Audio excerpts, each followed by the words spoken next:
अकाल मृत्यु होने पर आत्मा क्या कष्ट भोगना पड़ता है। गरुड़ पुराण में बताया गया है कि मनुष्य के जीवन के 7 चक्र निश्चित है और यदि कोई मनुष्य इस चक्कर को पूरा नहीं करता अर्थात अल्प आयु में ही उसकी मृत्यु हो जाती है तो उसे मृत्यु के बाद भी कई प्रकार के कष्ट भोगने पड़ते हैं। गरुड़ पुराण में बताया गया है यदि कोई प्राणी भूख से पीड़ित होकर मर जाता है या फिर हिंसक प्राणी द्वारा मार दिया जाता है या फिर जो विष तथा अग्नि से मृत्यु को प्राप्त होता है, जिसकी मृत्यु जल में डूबने से हो जाती है या फिर जो सर्प के काटने से मर जाता है या फिर जिसकी मृत्यु दुर्घटना अथवा किसी भी प्रकार के आपदा के कारण हो जाती है, वह अकाल मृत्यु को प्राप्त होता है। अगर मनुष्य के निर्धारित उम्र से पहले कोई व्यक्ति काल के गाल में समा जाता है तो उसे अकाल मृत्यु की संज्ञा दी जाती है। गरुड़ पुराण में भगवान विष्णु ने बताया है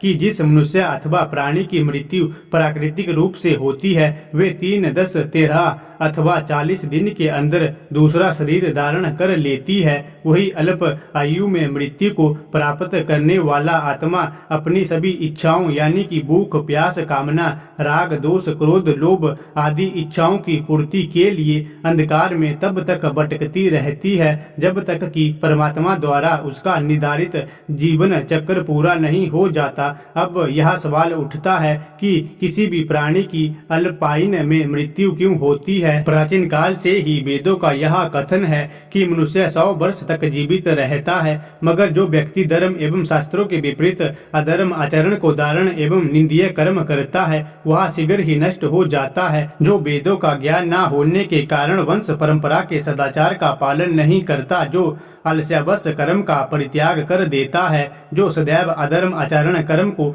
सम्मान देता है, जो पर स्त्री में अनुरुक्त रहता है, इसी प्रकार के अन्य महादोष की वजह से मनुष्य की आयु क्षीण हो जाती है और वे अकाल मृत्यु को प्राप्त हो जाते हैं। जो अपने कर्मों का परित्याग तथा जितने मुख्य आचरण है उनका परित्याग करता है तथा दूसरों के कर्मों में संलग्न रहता है वह निश्चित ही कम उम्र में मृत्यु को प्राप्त हो जाता है और जो धर्म विरुद्ध आचरण करता है वह भी अगले जन्म में निश्चित समय से पहले अकाल मृत्यु को प्राप्त हो जाता है। यह तो हो गई अल्प आयु में मृत्यु और उसे मिलने वाले कष्टों के बारे में। अल्प आयु में मृत्यु के बाद कौन सी आत्मा किस योनि में भटकती है। गरुड़ पुराण में बताया गया है कि जो पुरुष अल्प आयु में मृत्यु को प्राप्त करता है तो वह भूत, प्रेत, पिशाच, कुष्मांडा, ब्रह्म, राक्षस, बेताल या फिर क्षेत्रपाल योनि में भटकता रहता है और तब तक भटकता रहता है जब तक परमात्मा द्वारा उसकी निर्धारित आयु पूरी ना हो जाए। और जब भी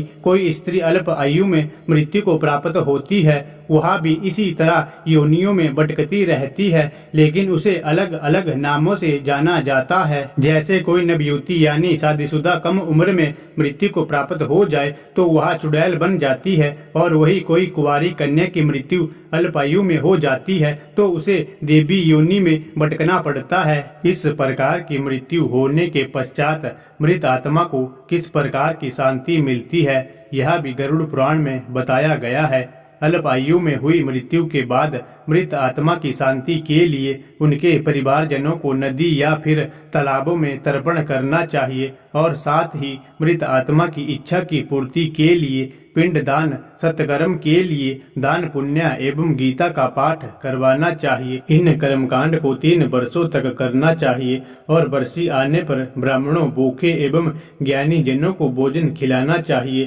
ताकि मृत आत्मा को जल्द से जल्द मुक्ति मिल सके।